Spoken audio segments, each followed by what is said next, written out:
as you know that we had our first introductory classes I had with all of you. So we do know now a bit about the modern age and the modern literature. So today we are going to formally start with the modern literature and all the things, okay? So briefly discuss in today's session about the, yes, we'll talk about the wars, we'll talk about the Great Depression, we'll talk about the science and technology, and apart from that, the social background of the age, and most importantly, the literary and philosophical trends of the age. And you already know that we divide, okay, so we divide the 20th century literature into modern and postmodern era. We had discussed already this in the class, so we'll move toward the just the introduction, the formal, that we know that towards the end of the 19th century, the stage is already set for the 20th century literature. Okay, we find experimentation in the age in terms of literary forms, literary genres. We can say that this is an age where we find different kind of, you can say, things in terms of literature, okay? Literary genres no longer are the traditional ones. The writers are experimenting, innovation in the form is there, okay? So that's why modern literature is quite different as compared to the previous age, previous ages literature, okay? And we know that the psychoanalytic theories which were there in the 19th century, and apart from that, Darwin theories, whose influence we couldn't find in literature at that time, but now we find its influence in the 20th century literature, okay? And all those things make the 20th century literature chaotic, okay? We use the word chaos, the age of chaos is it's also called, it's also known as the age of anxiety, okay? And we know that the wars have set everything in the destructive manner. Fine, so first, can you, okay, so we'll find this religious faith. Okay, apart from this, it is also known as an age where we have the loss of anchor. Okay, we use this term, the loss of anchor, because the people, or you can say, we have lost the center in this era. Okay, apart from age of anxiety, is also known as the age where we have the loss of anchor, that the people have lost the center. Now they are living in the chaos. Fine. So move towards the First World War, though we have discussed it in the class. We talked about that what started the war and things. So you already know that alliances were there, and with the assassination of the Archduke, we have the start of the First World War. Okay, I guess you, by this time, you do remember this thing. Okay, now this was the war which we call as a stalemate. Okay, stalemate, as I told you in the class, that it was a war which was won by neither side, neither the both sides, okay? The alliances were there, but none of the sides won actually, because both the sides were totally destroyed. Fine. So that's why we call it a stalemate. And it was the time when different kinds of machinery or war weapons were used, and it was the reason for mass destruction in the war. And that's why it is known as a world war, because almost all the countries were involved in that. We have a new kind of strategic warfare here, which is known as a trench warfare. And I guess we in one of the classes I did discuss that you will find a reference to this trench warfare in T.S. Eliot, The Wasteland. Okay, it was a warfare which was fought in the trenches, and there were millions of soldiers who died in those trenches, and that's why those soldiers were unknown. Their identity could not be known by the people, and that's why they were called as the unknown soldier.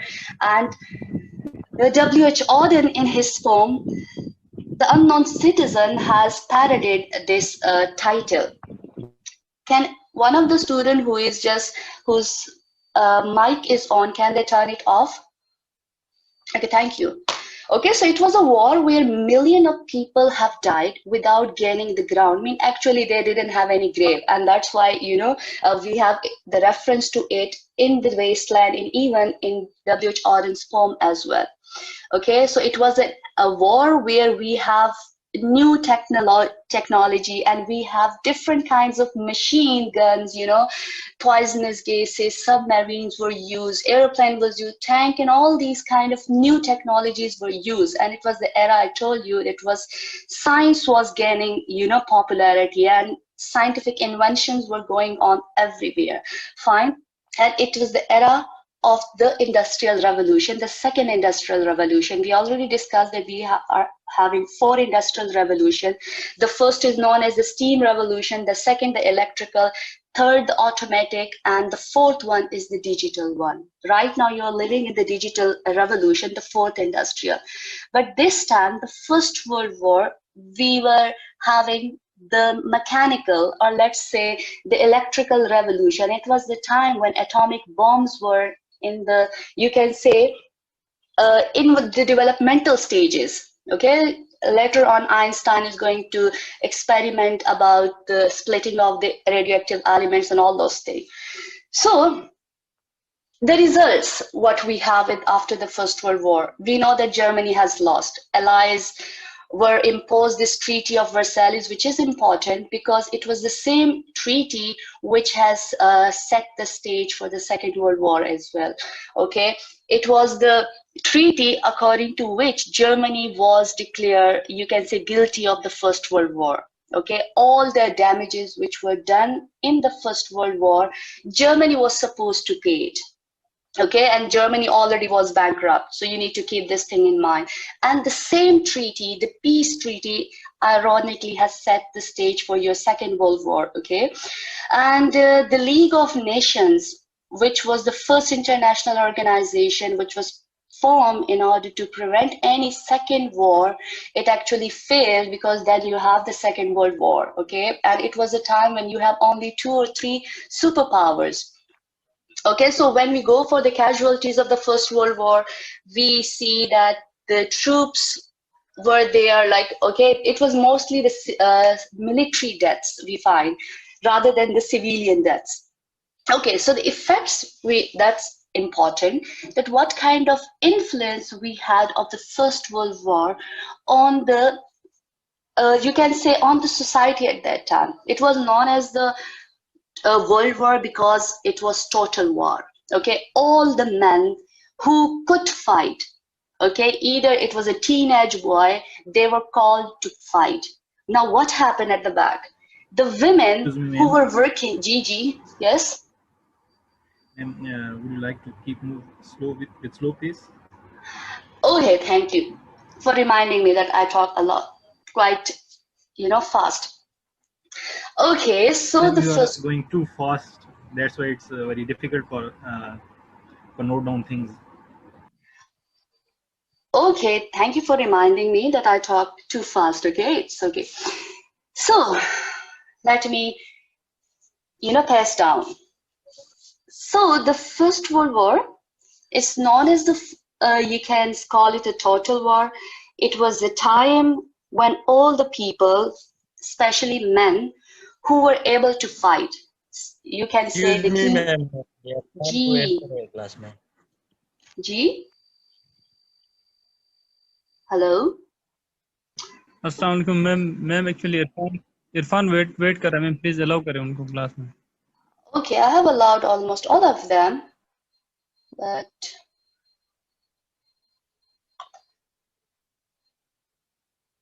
there is no waiting room. Okay, I have allowed all the students to join. Or can you tell me from where to allow?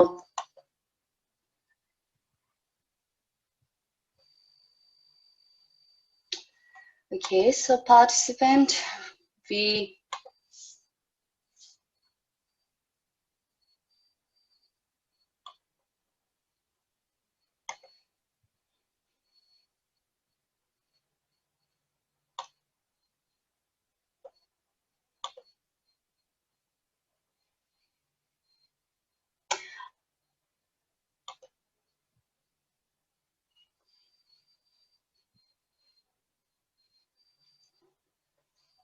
Hello?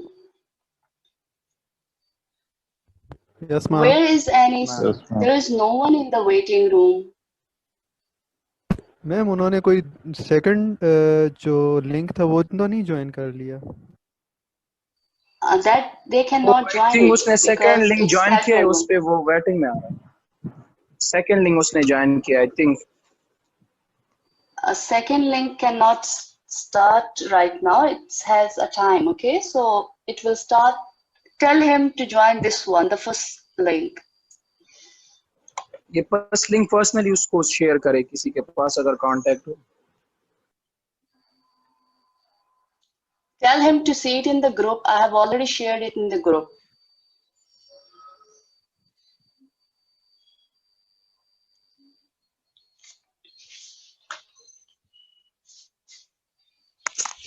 You continue, ma'am. Okay, so we are talking about the total war, that all the men who were able to fight, okay, they were, you can say, they were recruited in order to fight in the First World War. So what happened at the backstage? The vacuum was left, okay, because the men were working in the factories, they were working in the offices, so the vacuum was created in the countries. So what they did, in order to fill that vacuum, they tried to recruit women. Okay, they brought women into the working force. They tried to recruit women in the factories. Okay, and at that time, the women started to make ammunitions and guns for them. Okay, so you will see the influence of this thing later on the women's rights, or let's say the feminist movements which we had.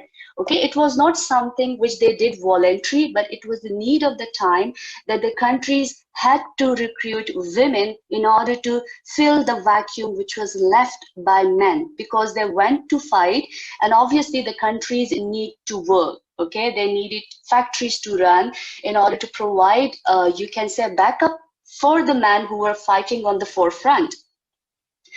Okay, so who's this?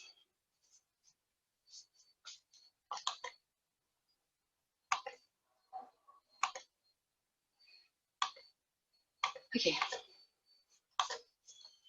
Okay, so apart from that mortality rate, we know that millions of people have died, and it's estimated that 10 million men, they have died in the fighting. So it's approximately 5,500 men who died every day. And we'll see that why we are talking about these deaths, okay? Why we are focusing more on the mortality rate, because it has made the people realize that the age needs, or the people needs peace, okay? Because of the deaths which were there, because of the million of people who died, they wanted now peace. And that was the reason that the nation, the superpower nations at that time, they formed that League of Nations in order to stop the other wars coming from, okay? Though we know that it couldn't.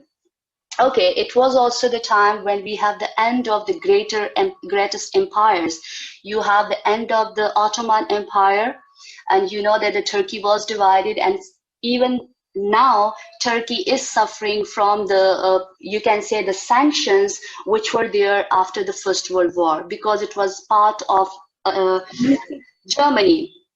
And apart from that, Austrian Empire has also, you can say, it broken down. So the countries which were defeated in the First World War, they were completely destroyed. Okay, those who have won, we can also say that they have lost in terms of money. But those countries which have lost, they were the ones who suffered the most. Okay, like Germany, Turkey, Austria, these countries have suffered a lot because they have surrendered, because they have lost the war. Okay, so if we just see the destruction it has caused, so we can say that no one has won. Okay, none of the people have won this First World War. Okay, and it was the time when the propaganda started in terms of literature. It was the time when we have this Eurocentric kind of ideals promoted by the superpower countries like Britain, like America, not yes, you can say America as well, because at that time it was in developmental stages in terms of economy. Okay, so the propaganda started against the countries who have lost the war. Like you have the Ottoman Empire. It was presented as some bad empire. That's why you have the term Saracen and all these things. Or you can say Islamophobia kind of a thing emerged after that, because you know that Ottoman Empire, because it represents the Muslim empire. And apart from that, Germany, in terms of Germany, in terms of literature, was presented a bad influence. Okay, it was a propaganda. After this, you have propaganda kind of literature which emerged, and it was the result of your First World War, because we see its influence on literature.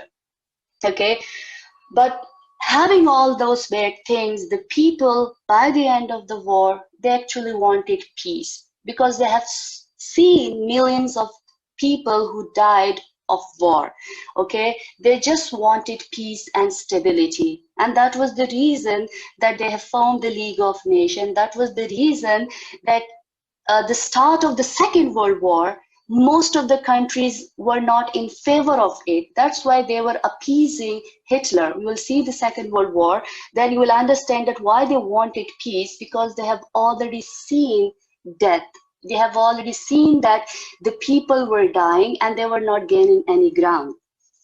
Okay, so coming to the Second World War, which is most important, because we find the 2 atomic bombs, we find new kind of technology, more advanced than the First World War here. Okay, the same reasons which were there in the First World War, okay, which started the First World War, it's there in the second as well. The same nationalistic attitude of Germany. As I told you that Germans are believed to be quite, you can say, suffering with this superiority complex. And when Hitler was ruling, he believed in a super race, okay, the Superman concept. He believed in that, as you know that it's presented by Nietzsche, and his idea was quite different. Okay, Nietzsche was presenting Superman idea in quite a different way, but Hitler presented it in other way. He believed that German people are superior. Okay, their race is superior and they need to rule. And it is believed to be one of the causes of the Second World War. But apart from that, we do have other reasons for that. Imperialism was there once again, the gaining mostly African countries, okay, mostly the, you can say the superpowers were having a claim on the African countries, and you find this, you can say, genocides in African countries. Apart from that, militarism, obviously, every country was trying to build their military stronger and stronger, and obviously Germany was part of that thing. And you have the dictators here, fascist rules like Germany, Italy. You were having Stalin, Mussolini, Hitler, all of them were here in the Second World War. Yes, whatever is the pronunciation, okay. So this treaty, which actually you can say is the peace treaty, Gigi, yes. Okay, so this Treaty of Versailles, or whatever is the pronunciation, so you can check the pronunciation, it's the proper name. So this was a peace treaty, and ironically, it was the same treaty which started the Second World War. Okay, so we just need to know what were there, what important things were there. First was that Germany was supposed to let go of all its military power. Okay, it was not allowed to keep any military. The second, it was supposed to pay all the damages to the ones who have won the First World War. Okay, the third, it was supposed to do the, you know, the borders, it has to vacate from France, the border between Germany and France. It was completely in the favor of, you can say, the ones who won. Okay, and it was the time, if you do know, that Hitler was nominated as the Man of Year in 1939. And soon after, sorry, 1938 or 1939, he was regarded as a Man of Year by the Times magazine. And soon after that, you have the start of the Second World War. Okay, so it was not just one thing or the two things which started the Second World War. It was actually, Germany was so destroyed that it had to fight back in order to gain the power it has lost. But Hitler chose, more destructive way, and it destroyed Germany completely. Okay, so we'll not go into more detail that what things were there. We'll just see our focus now on America, because after the Second World War, we have emergence of America and USSR as the superpowers. Okay, we know that at that time, Great Depression was there. Okay, it was 1930s when the Great Depression era started, and with this Second World War, America depression which was there, it ended actually with the war. How it ended? America started to mobilize. It started producing, you can say, machineries and weapons for the Allies. Okay, and it was a time when its economy created millions of jobs, and it even increased the family income. So it was actually the time when America came out of the Depression era, and it came to the front in terms of economy. Okay, it was America's emergence as a superpower, apart from USSR. And as I told you, that it's more destructive than your First World War because of the 2 atomic bombs as well. Okay, you can say it was the experiment, the first experiment of the atomic bomb. And if you do have idea about the Einstein development in terms of these theories or the creation of the atomic bomb. So what he did actually, he asked the president at that time, Henry Truman, he asked him that the atomic bomb is still in the developmental stages, so we cannot test it. But the president ordered, let's test it. And they have tested, on Japan at that time, because Japan was the country which attacked America, the Pearl Harbor attack which you have. Okay, so you have the 2 atomic bombs, and it was the first ever experiment, you can say, of the atomic bombs. After this, you know that you don't have any atomic bombs detonated in the world, because the people have already seen. The first, is on 6th August on Hiroshima. Then the second, that it was on Nagasaki. And with just one drop of a bomb, thousands of people lost their lives. And still, we can find the influence of the radioactivity in Japan. Okay, we find that how deformities are there. Okay, so it was all manifestation of your science and technology. The science has developed, or you can say advanced to the stage where it has, you can say, corrupted the minds of people.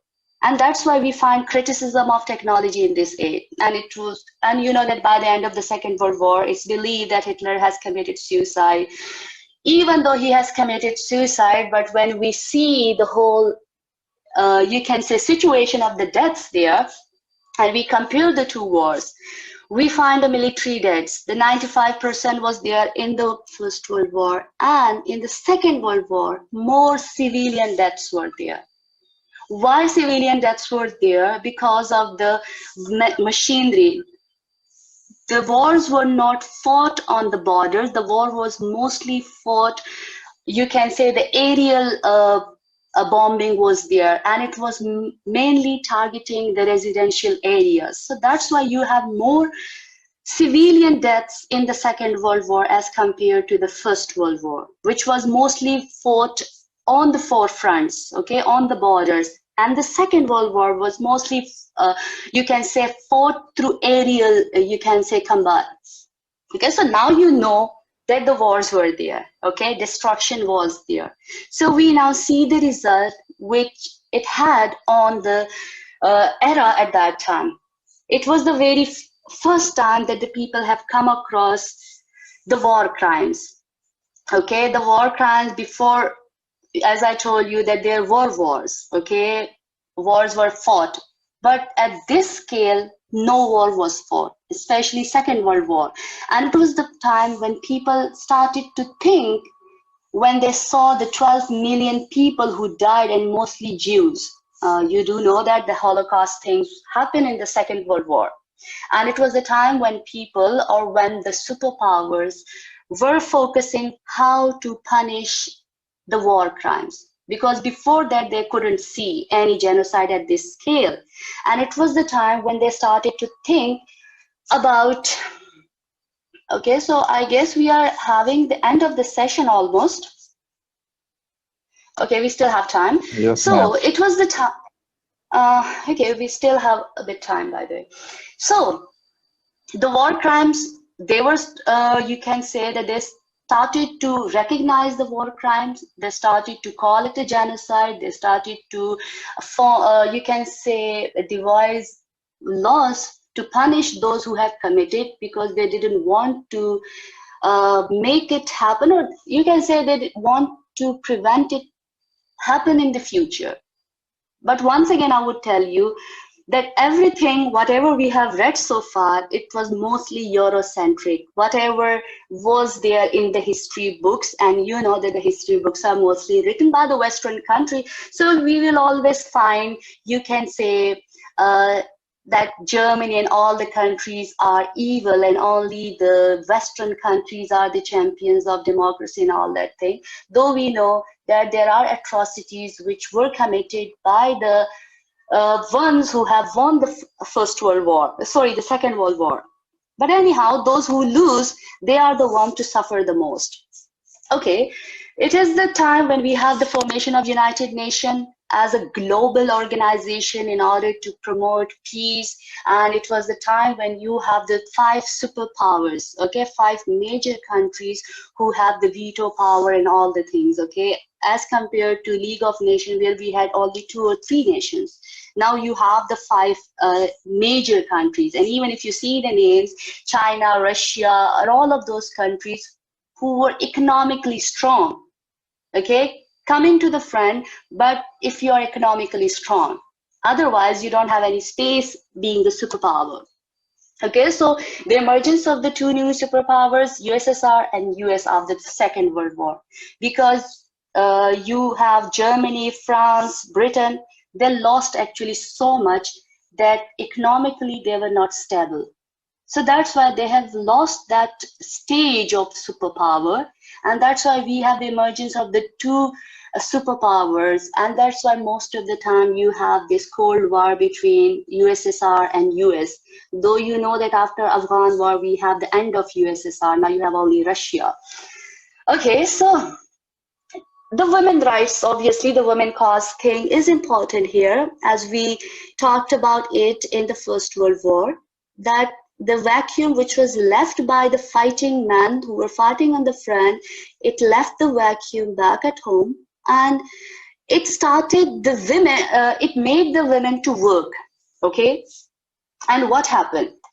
It was a, you can say, it was a trigger for the women's rights advocates. Okay, they started to realize that they now have more power. They can now be financially strong. They can now be financially stable and not dependent on any of the male, you can say, family members. And it was due to the wars, because they were now working, they were now financially stable rather than dependent on any other one. And it was, you can say, when the war ended, the men returned. When the men returned, what happened? The women refused to leave the workforce because they were already enjoying the liberty in absence of the men. So it actually triggered, you know, the feminist movement, like the second and the third wave movement started. They wanted now more and more equality. They now wanted more and more, you can say, equal right as with men. So you can say that these wars actually triggered the women's rights movement, okay, or the feminist movement, or simply the women's rights. Feminists would be more, you can say, conservative in this regard. Okay, so apart from those, what happened to the non-European world? As you know, that England or all the Western countries were having colonies. So after this Second World War, when the major powers were losing or when they were bankrupted, it set the stage for your post-col era, or you can call it post-colonial era, where most of the countries who were living as a colony, they demanded freedom. So it was due to the Second World War when the mother colony, or you can say the mother country, lost its power over the colonies, and most of the colonies, including your subcontinent, they demanded freedom. So you can say it kick-started the post-call era. Okay, so when we move toward now focusing more on the British society, because our focus is more on the British literature in modern poetry, except for few of the writers, and we will discuss that when we are going to do the writers. Okay, so it has influence on the British society. They have seen the death, because in the Second World War, when there would be the aerial fight going on, so the people, the citizen, they were supposed to go underground, or let's say the subway station, they would be there. Okay, so okay, so we do have. Okay, so the blackout was important because it has such a psychological influence on the people of that time. They were the people were supposed to turn off the lights at night because of the aerial bombing which was happening, and in order to you can say stop identification of the residential area, the people or the residents were supposed to switch off the lights, and it would be creating a blackout, complete blackout at the night time. It has so much psychological discomfort, because if you're living in complete darkness until and unless the sun is there, so it was having so much psychological trauma for at that time. That's why we have the trauma literature, because it has a background there. Okay, and it was the time when people started to see the government from different perspective. They now believe that the government is there to save them. The government is there to safeguard them against other things. Okay, so you will see the change of perspective. You will see that how the things have ended. Okay, so coming to the other important event, that was the Great Depression, and you know that what Great Depression is. It's in history known as a Great Depression because the effects or its influence was felt throughout the world. Okay, it is known as a severe worldwide economic depression, and it was there in 1930s. For every country, this depression is different. Okay, a different age was there, but mostly it is the 30s, the 1930s. We call it as the Great Depression era. And you find its description, or you find its influence in literature as well.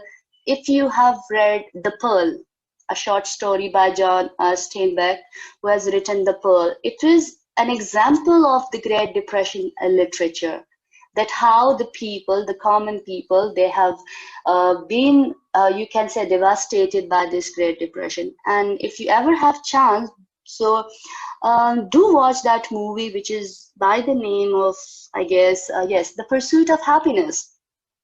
And you'll see that how depression, though it's not about the Great Depression, but you will see that how economic recession influences the lives of common people. Okay, and it was a worldwide Great Depression. It was the time when people were having nothing to buy. Even they were, you can say, facing shortage of food, and all the things were there. So that's why it is known as the Great Depression.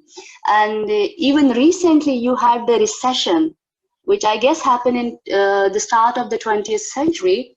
But as compared to this Great Depression, recession was nothing. Okay, this Great Depression actually destroyed the economies of the major countries. So I guess we'll wait for the next session. We'll stop this session right now. Okay, so we'll continue with the next session after some time. Okay.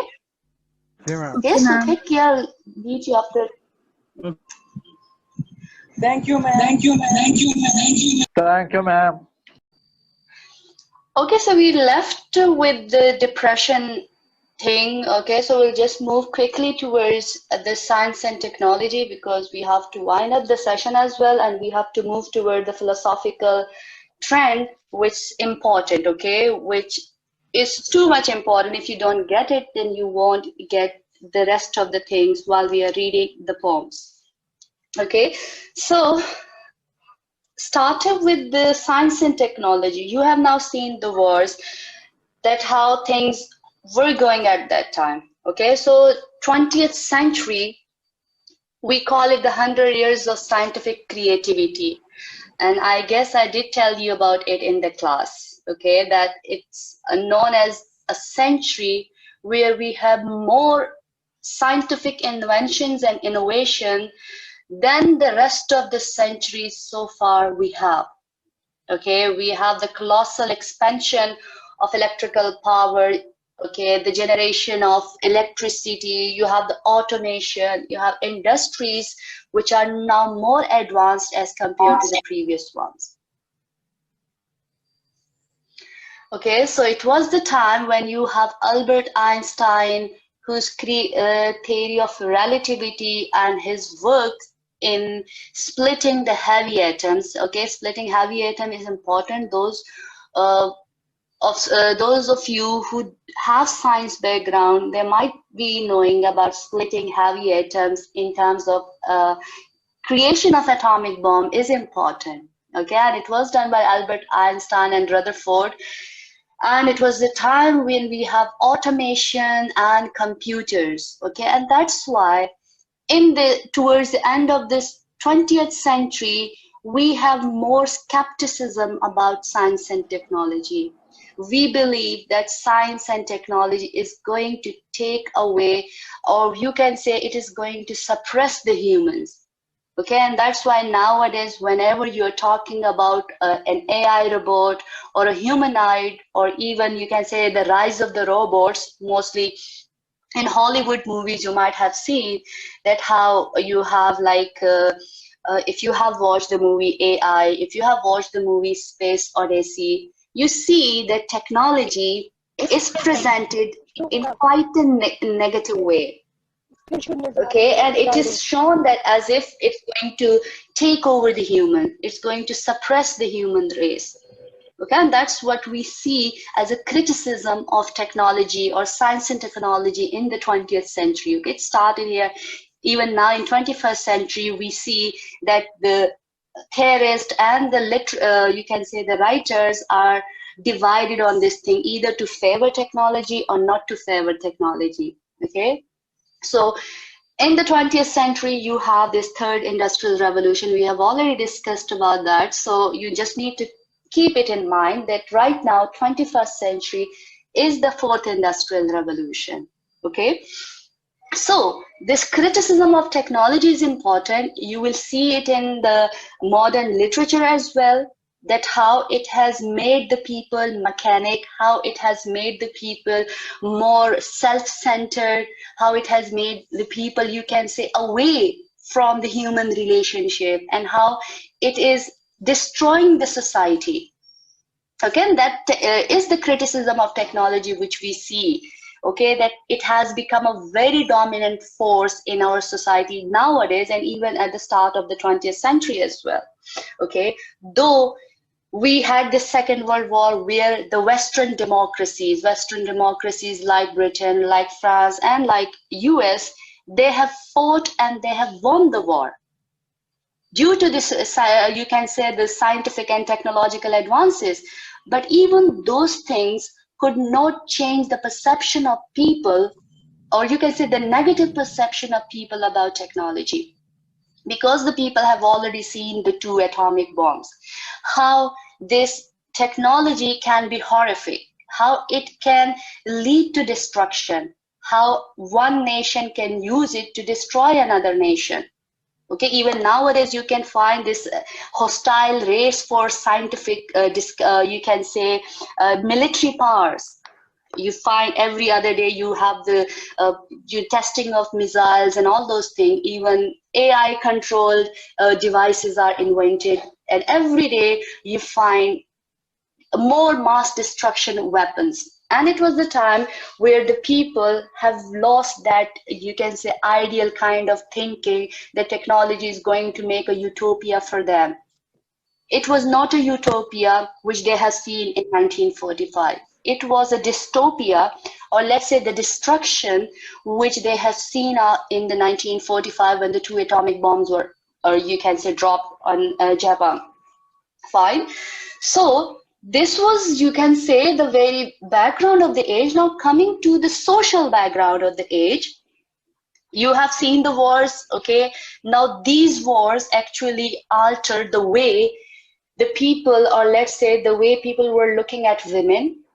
It was the wars actually changed people's perception about technological advances, and it was even due to these wars, immigration. Okay, you have now the immigration problem, that the people from the third world countries are moving toward these advanced countries in order to, you can say, gain more, you can say, good future. Okay, mass media, the growth of mass media, you have it here.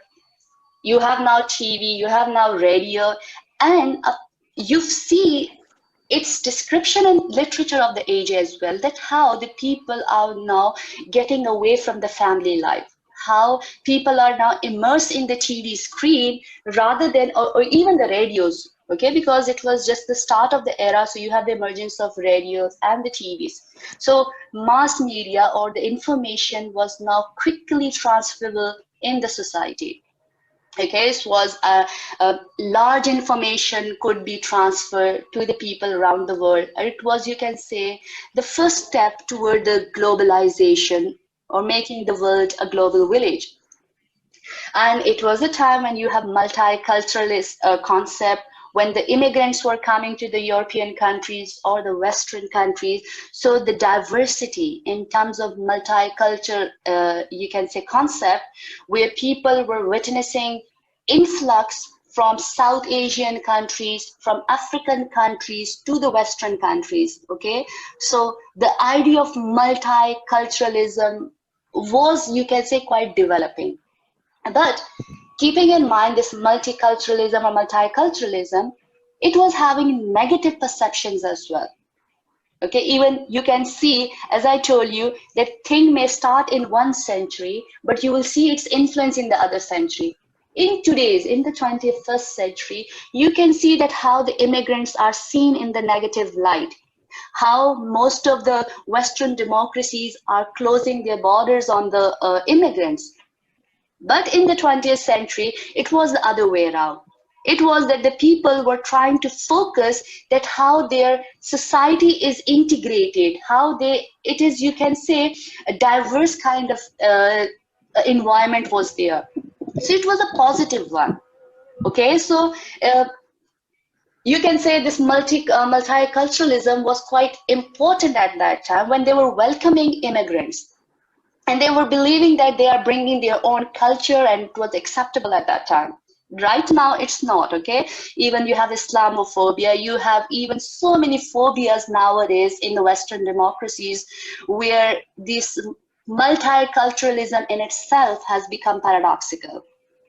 Okay, the family life, which is important now, we see that these technological advances, these wars, this Great Depression, it has actually destroyed the family life in Western democracies. Okay, you have now the concept of Planned Parenthood. You have now that the women are becoming more and more liberated in terms of choosing that either to have a family or not to have a family. So you can say that the family life, the social structure of the society is falling apart. Okay, they are losing that center, they are losing the tradition or the traditional values, you can say. So the family size is falling down. Women are more interested in careers because of all the women rights movement and all the things. And and it was a time when in Western countries we have the increasing rate of divorce. So you can say that the family life has been destroyed.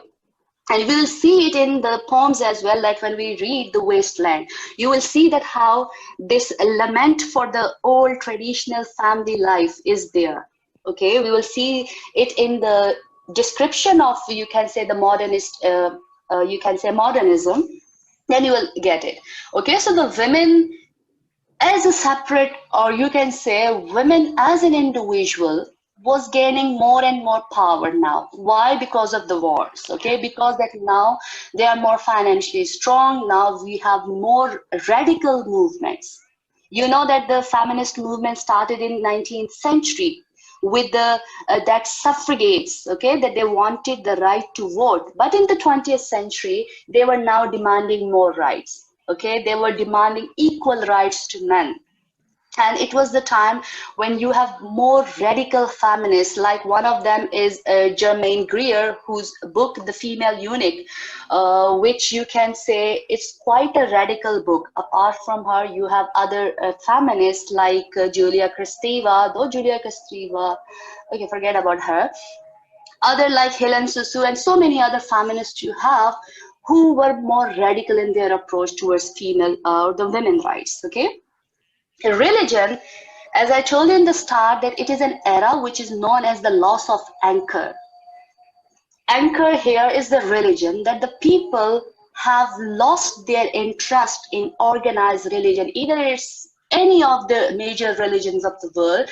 So the followers were losing their interest in that organized religion. And this is what is termed as loss of anchor, that the people have lost their ground in terms of religion, spirituality.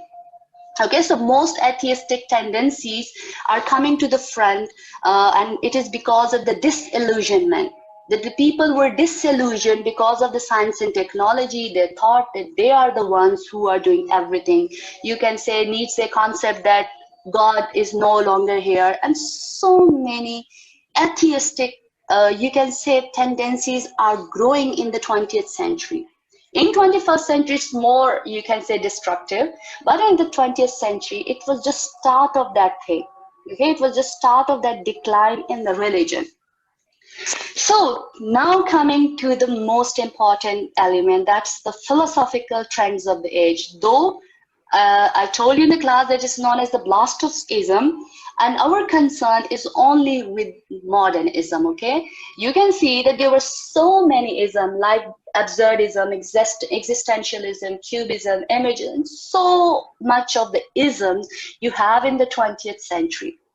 Okay, so you cannot define 20th century literature just from one perspective. You need to have multi-dimensional perspective on the 20th century literature. Okay, so our focus is only on modernism. As I told you, it's an umbrella term, okay, and it's a very broad movement, and we divide the literature before the 50s, 1950s.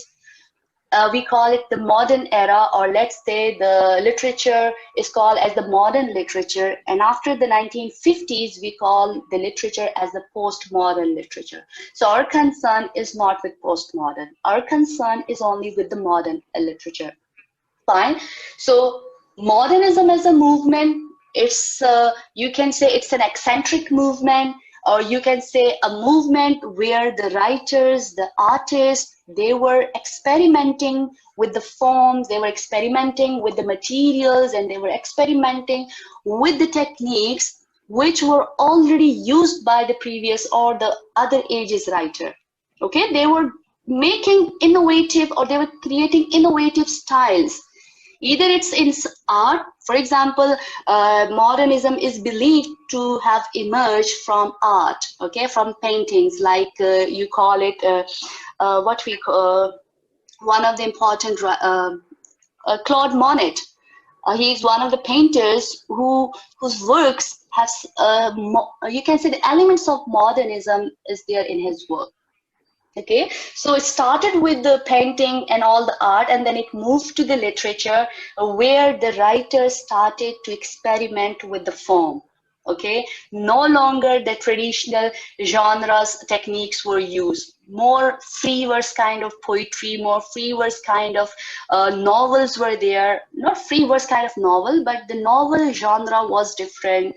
The treatment of the subject matter changed. Okay, so it was a deliberate rejection. Okay, keep in mind, it was a deliberate rejection of the styles of the past in terms of literature. Okay, it was more emphasizing on innovation and experimentation. So one of the factors which we can say that which shaped modernism was the development of the science and technology, or you can say it was the advances in, you can say, science and technology, where people started to think that the present genres or the present techniques in literature can no longer do justice to the literature. And that's why they went for the experimentation. That's why they went for so much innovation that when you have the modern novel, drama, or poem in front of you, you will start thinking that can you compare it with the previous age? So the answer is obviously no, you cannot compare it with the previous age because the writers have completely rejected the ideal kind of, you can say, literature. It's no longer traditional, experimentations are there, and because of the wars, because of the scientific developments, so it was the time where the literature is going to be, you can say, it's taking all the things from the age and it is presenting it in the modern, best possible modern way. Okay, so some of the major principle of modernist art, we can say that it rejects historical, or you can say the conservative values. For example, you no longer have realism, as it was a dominant feature of the 19th century literature. Now the writers have discarded that no longer you can talk about realistic description of objects. Okay, no longer you can talk about history as a traditional subject. Everything is seen from new perspective. Okay, so you have innovation and experimentation with the form, okay, with the form of literature. If it is art, then obviously with the form of shapes and colors which the artists are using in their painting. Okay, so more abstraction, more moving away from realism. It's more getting away from the realistic tendency which were there in your 19th century. Okay, so now in the 20th century literature, the focus is more on the material, techniques, and processes which either the writer or the artist is using in his or her work. Okay, so there were so many. Now modernism, you need to keep one other thing in mind, that modernism is not just an artistic movement. It is believed to be a political or a social, it's believed to have a political or social agenda as well. Okay, it was not just a movement which started in art or literature. It was having social and political agenda, as I told you, in mass media, when one, you can say, when one or two countries were presented quite in negative way. Okay, so it was not just a movement which was art for the sake of art. It was driven by social and political agendas as well. Okay, so these utopian and all these ideal kind of vision we find. Okay, progress is there. Utopia, or you can say attainment of utopia was there. They knew that the horrors are there, they knew that the destructions are there, but they wanted to have a utopian kind of society, and that's what we find in literature, that the writers were hoping that an ideal society can be formed, okay, that the progress can be for the positive things. Okay, so you find that you can say a longing for an ideal world in the modern literature. You will understand once we start with the features of the literature. For example, if you have a modern work, let's say a novel, let's say a poem, let's say a drama. So in the modern literature, our focus, being a reader or being a critic, is on the one who is telling the story, mean the narrative. Okay, sorry, the narrator, that who is the narrator, who is telling us the story. And with this comes the question, can we trust the narrator? G? Yes, you want to say something?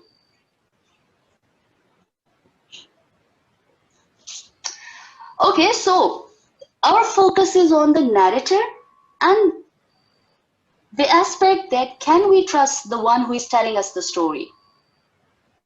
Okay, if we talk about poems or poetry of the age, so our major concern would be, can we trust the one who is telling us the story?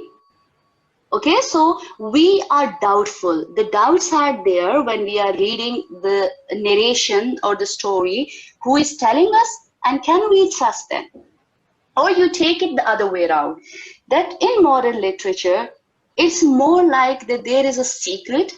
Okay, let's say if when we will read the poem The Wasteland, okay, so the wasteland, it's divided into the 5 sections, fine. So the writer, as if, you know, when you read it, when you start reading it, so you feel that as if there is some kind of secret there.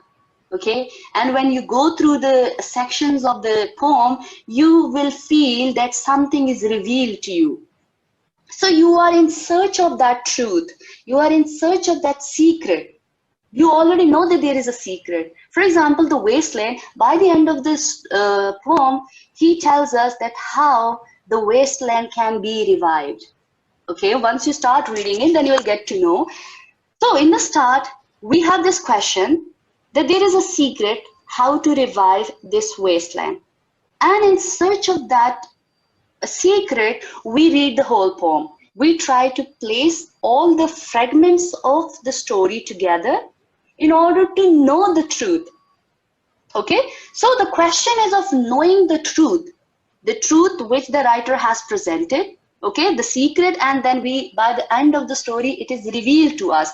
Or being a reader, we have to deduce it by ourselves. Okay, it's not necessary that the writer is going to tell you that this was the thing I was talking about. It is you, being a reader, being an active reader, who is going to deduce it for yourself. Okay, so that was just a general thing. When we talk about the modern literature, so we say that there is always a distinction between high and low literature. Okay, in the postmodern literature, we don't have this kind of distinction. But in modern literature, we, or the writers or the critics, they have classified literature as high and low. Okay, and they believe that the work of literature should always be high literature. Okay, low literature, like you can say the popular literature, the popular stories, they cannot be called high literature according to the modern critics. Okay, those who believed in modernism, they won't classify a story written on internet as a high literature. They will call it a low literature. Why it's low literature? Because it's not a work of literature which is carefully crafted, okay, and it doesn't need any proper understanding. For the modernist, high literature is the one where the writer carefully write it, okay, and then being a reader, you always need proper understanding. Okay, you cannot just understand a modern work, either a drama, poem, or let's say novel. You cannot understand it through pleasure reading. Okay, you cannot just take a modern work and you can say that, okay, I have a modern novel or a drama or a poem, now I will just sit somewhere and I'm going to read it. It's not possible, because the writers have deliberately used techniques which the readers can only understand if they have a background knowledge.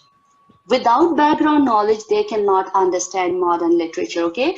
So the modern literature actually demands the reader a certain degree of literary training, okay? A beginner level student cannot understand modern literature until and unless he or she is having a certain level of education, if he or she wants to understand modern literature. Okay, so the modernists, they were against this commercialization of education. Okay, either education or literature. You have the popular genres of literature. You go on internet, you find poems, you find short stories and all that thing. So the moderns were against that kind of commercialization. They believe that art is art. You have to distinguish art from the other form of works. And in order to be appreciated, it needs to be high literature, not low literature. Okay, this is what modernists believe. And that's why when we read modern poems, we call it the high literature, especially of W.B. Yeats and T.S. Eliot, one of the most important proponent of modernism. Okay, so when apart from those form and things, we find an important feature of modernism in literature, that is nostalgia. Okay, the longing for a past. Okay, as you know that the wars have destroyed this society, so the writers in their works, they use this nostalgia, that they are longing for a past, a tradition which was there, and they can no longer go back to it, but there is a longing for that past. Okay, and that you are going to see in the poems as well, that how the science, technology, and all the things have destroyed the society, how they have destroyed the individuals, and now they are nostalgic. They want to return to the nature. They want to return to an ideal stage. Okay, so nostalgia is an important feature of modern literature. You'll see it in the poems as well. On the other part, irony. Okay, ironical, or you can say the ironical description you find in modern literature, you'll find it in the poems as well. When you're going to read it, you understand that irony is at work. In most of the poem, you have irony as the major feature of modern literature. So irony is at the heart of modern literature. Okay, everything is said, but with a twist. And that twist is the irony. Okay, irony, nostalgia, high law literature, these are the important features of your modern literature. Okay, coming to a very technical term, which is known as intertextuality. Now, these are the features, okay? So you need to remember these features. You can apply it on the poems. If someone asks you that the features of modern literature, so you have all these features. Okay, so intertextuality. Now, you might have heard, you might have not heard. So intertextuality is believed that it is believed that whatever knowledge we as human have, it is intertextual, mean it is interrelated. Nothing exists, you can say, separately. Okay, whatever work of literature, or you can say philosophy, whatsoever knowledge we have, so the writer or the producer of that work cannot claim that the work is completely original. Okay, because every work, according to the modernists, it contains traces of other works, and this containing traces of other works actually is your intertextuality. Okay, when one text contain another text, so it is actually a text within text. Fine. So it is more like that the writers, they are retelling events or other works. You find this intertextuality again and again. I'm quoting Eliot because I told you that his Wasteland is, you can say, the representative poem of the modern literature. Fine. So intertextuality is more like you retell the events of other works. You will find it in the Wasteland. Okay, and if you want to understand this intertextuality, so you need to refer to Eliot's tradition versus individual talent. I hope you have read. If you haven't read, still fine. What he says in this work, it is one of the criticism work. It is, I guess, included in your coursework. What it says there, that, for example, you have Shakespeare, fine. There is Shakespeare, there is Milton, there is Alexander Pope, there is John Keats, there is T.S. Eliot himself, let's say there is Virginia Woolf. Now, this whole thing is a tradition. Within this tradition, this individual is fitting him or herself. So whatever he or she is saying, his work, Milton's work, for example, is going to contain traces of Shakespeare work. Same goes with Alexander Pope, that his work is going to have traces of Milton's work. This is how intertextuality works. This is how tradition is going to be followed by the individual talent. I guess you got it now. Yes? Can I hear a yes? Ma'am. Yes, ma'am. Yes, ma'am. Got it. Okay, thank you. Okay, so Another important feature is that modernist literature is centric. Now, what we mean by centric, it means that it has a one major feature, or let's say one major perspective. Though it might be a bit advanced for your level, I guess it is advanced for your level, but just let's say by the way of information, we can just discuss it. That modern literature, we can say it is centric. Simply, it means that it revolves around the dominant group of the society. Or in simple words, you can say right now, whatever literature you have read or whatever things we have discussed, it was Eurocentric. Okay, Eurocentric means if you have read Things Fall Apart or The Heart of Darkness, Joseph Conrad's work, The Heart of Darkness, where the African people are discussed from the perspective of a European man. Okay, so the person or Joseph Conrad himself is not African, but he's talking about African people. So it means whatever he's going to talk about African people, it will be from the perspective of European people. Okay, like very cliche things we discuss about African people, that they are backward, they are uncivilized, they are brute, they are, you can say, not advanced. So all these concepts are from one center. Yes, it is from European centered approach that we are having all the things, but from European centered approach. So this is what modernist literature is, that it is from one, it revolves around a major group, you can say, perspectives about the world. And this is the same thing with the postmodern literature or the postmodern writers challenge, that you cannot say this thing, that everything is from the perspective of European people. Okay, so it believes in the bigger pictures. Bigger picture means the grand story, that let's say the European are the civilized nation, are the civilized people, or European are the proponent of science and technology, Europeans are this, European are that. It's all from one perspective. And it is actually the feature of your modernist literature, that it revolves around the psyche, or let's say the perspective of the powerful group of the society. It propagates those thoughts. Okay, so another important feature, which is too important when you talk about modern poetry, that is fragmentation. Okay, and I guess I have discussed in the class when I told you that modern poetry or modern literature is not which we can read in one flow. Okay, it is written in fragmented pieces, and you have to connect the pieces, and then you can get the whole story. Okay, it is fragmentation. And why they have used fragmentation? Again, it is an experimentation with the traditional style.